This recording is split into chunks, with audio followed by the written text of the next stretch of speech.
Honey, Hmm? I'm going to work. My driver's already downstairs. Alright, babe.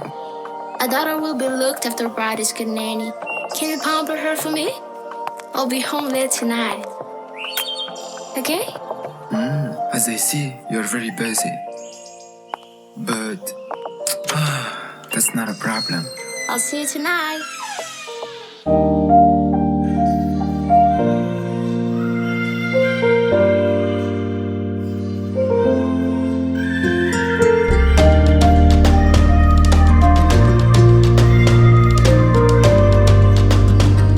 Hey, hey, hey.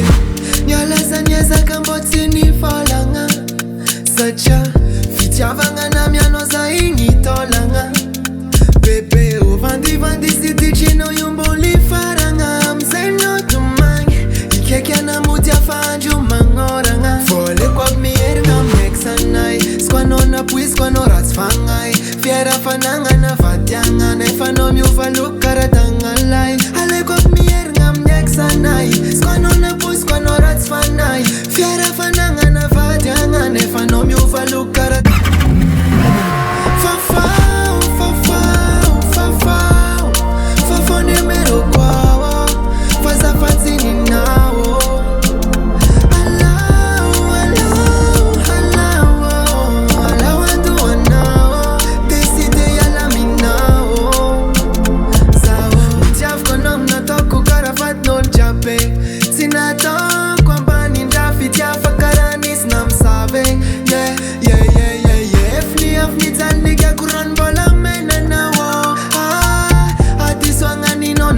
Tono zanda kate fole kwa mierga meksanai Squanona puis squanoras fangai Fiera fananga na fatianga Nefano miufa lukara tangalai Ale kwa mierga meksanai Squanona puis squanoras fanai Fiera fananga na fatianga Nefano miufa lukara tangalai Fafau, fafau, fafau Fafau numero kwao Faza fatini nao